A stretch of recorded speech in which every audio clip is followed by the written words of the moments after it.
There is a moment in a man's life when he stops explaining himself. He stops defending his position. He stops correcting people who misread him. He simply goes quiet, and the world almost immediately misinterprets that silence. People assume something is wrong. They assume he's lost. They assume the quiet is a symptom of weakness, of confusion, of defeat. But that assumption is often the most expensive mistake the people around him will ever make. Silence is not always surrender. Sometimes, silence is the most strategic decision a man can make. Watch a man carefully when he goes quiet. Not the kind of quiet that comes from giving up. Not the sulking kind. Not the kind that hides behind closed doors waiting for someone to come and ask what's wrong. Watch the other kind of quiet. The deliberate kind. The kind where a man's eyes are still sharp, still calculating, still reading the room, even though his mouth has stopped moving. That man is not broken. That man is thinking. And a man who has decided to think instead of react has already made a significant adjustment. Most people never learn the difference between those two versions of silence. And because they never learn it, they keep interrupting it. They keep asking questions. They keep expecting explanations. They keep demanding that the quiet man perform his inner process out loud, in public, for their comfort. But real reconstruction does not happen in public. It never has. You don't rebuild a foundation with an audience watching. You clear the space, you assess the damage, and you start laying new material down. Quietly, without ceremony. A man goes quiet for several reasons, and almost none of them are what the people around him assume. Sometimes he goes quiet because he has realized something about himself that he does not yet have language for. He sees a pattern in his own behavior. He sees a choice he made 3 years ago that is still costing him today. He sees the gap between who he says he is and who he actually is when the pressure arrives. And that kind of clarity is not comfortable. It does not produce speeches, it produces stillness. Because before a man can correct the course, he has to sit with the uncomfortable truth of how far off course he actually drifted. That takes honesty.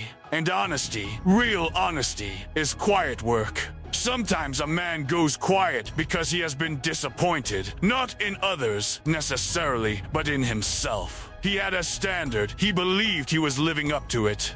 And then something happened, or he looked at the results in his life, and the gap between his standard and his reality became impossible to ignore. Some men, when they feel that gap, get loud about it. They blame, they explain, they justify.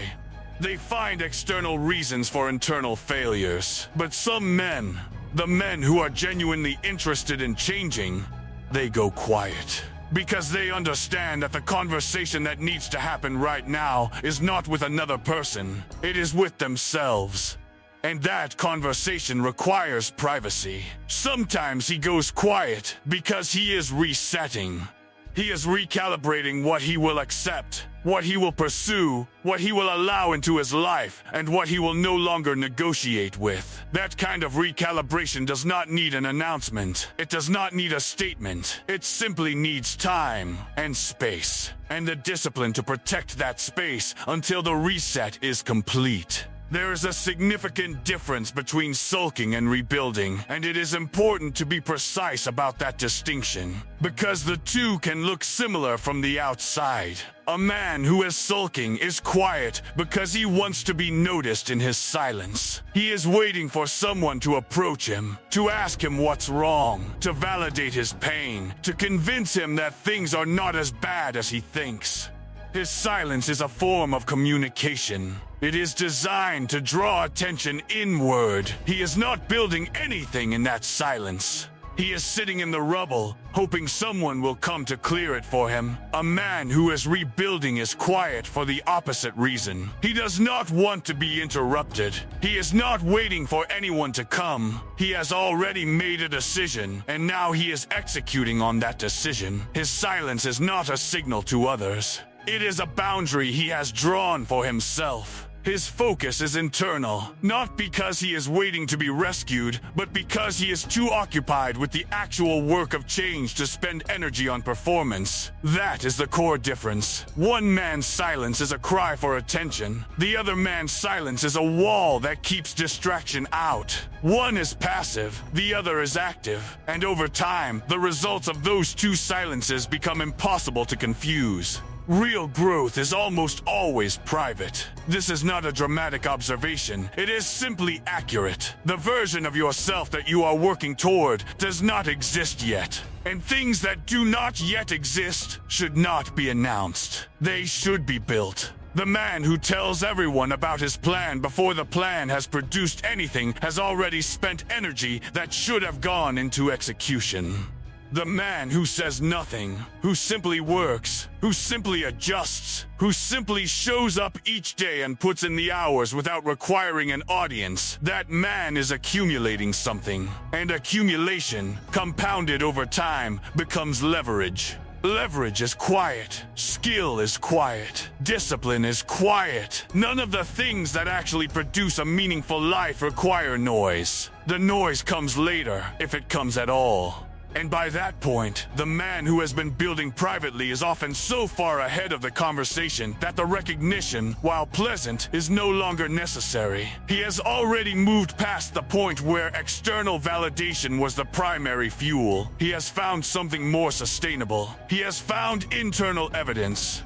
The evidence that comes from knowing what you put in, knowing what it cost you, and watching the results appear on schedule because the work was done properly and consistently. Emotional control is a significant part of this process, and it deserves a direct conversation. A man who is rebuilding himself learns, sometimes for the first time, how to manage the relationship between what he feels and what he does. This is not about suppression. It is not about pretending emotions do not exist. It is about refusing to let an emotion make a decision that the rational mind has not yet approved. Anger can be information. Disappointment can be information. Fear can be information. But information needs to be processed before it becomes action. The man who acts on raw emotion without that processing step consistently makes decisions that he later regrets. The man who pauses, who sits with the feeling, who extracts the data from it before responding, that man makes better decisions consistently over time. That pause is what silence looks like from the outside. That pause is what people misread as passivity. But inside that pause, there is an enormous amount of activity. There is sorting. There is assessment. There is prioritization. There is the construction of a response that is proportional, considered, and aligned with the direction the man has decided to move in. That is not weakness. That is the most difficult form of discipline a human being can practice. Most people never master it, and the ones who do are not loud about it. Less talking, more observing, more adjusting, more executing. That sequence, repeated daily, is how a man changes his actual circumstances, not his narrative about his circumstances themselves. There is a version of self-improvement that is almost entirely performative. It involves the right language, the right content, the right visible habits, the right things to say when someone asks how you're doing. And there's another version, the version that actually works, that is almost entirely invisible. It happens in the hours no one sees. It happens in the decisions no one is tracking. It happens in the moments when the easier option was available, and the man chose the harder one anyway, without recording it, without posting it, without needing it acknowledged. That invisible version is the one that compounds. That is the version that 12 months from now produces a man who is almost unrecognizable to the people who thought they had him figured out. Silence creates focus. This is not a metaphor. It is a functional reality. Every conversation you are not having is cognitive space that remains available for the work in front of you. Every explanation you do not give is energy that stays in your body, stays in your mind, stays available for execution. The man who is constantly explaining himself, constantly justifying his choices, constantly seeking alignment between his internal world and other people's perceptions of it, that man is continuously draining the reservoir. He is spending resources that could be going toward construction, and he wonders why the progress is slow. Focus creates discipline, because when a man knows exactly what he is building, exactly why he is building it, and exactly what it will cost him, the daily choices become simpler. Not easier, simpler.